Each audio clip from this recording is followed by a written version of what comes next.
Hi, this is Mike. This video is going to be on coffee and tea and how to mix them. So coffee and tea are both mildly acidic drinks. I don't have a real problem with them. They're not harshly acidic.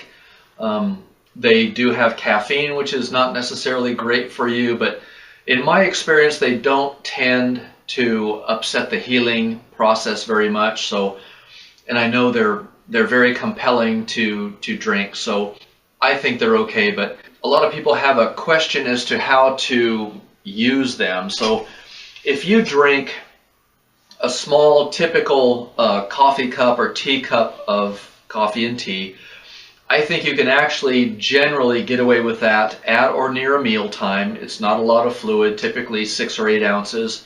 But in categorizing it as to whether it's an S or carb food or a P protein food, you have to pay attention to what you put in it.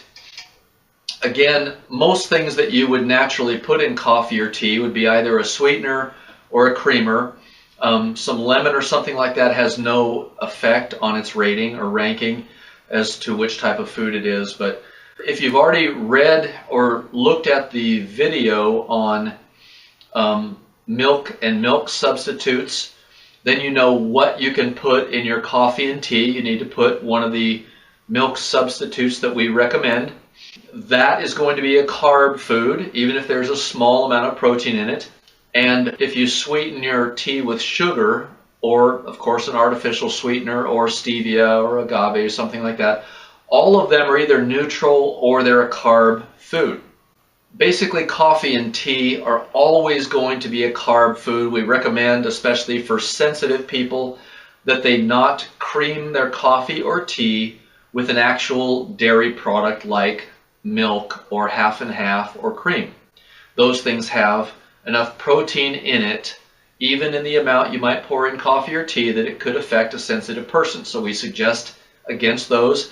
Other than that, coffee and tea are always going to be either a neutral food like a W vegetable, or they're going to be an S food because you've added some carbohydrates in the form of one of our milk substitutes or sugar, agave, stevia, or one of the sweeteners along those lines. So that's how you decide. Generally, it's okay to have a half a cup or up to a cup of coffee or tea, even with a meal. It's not too much liquid to drastically dilute your digestive enzymes and so forth. That's what you need to know about coffee and tea. Thanks.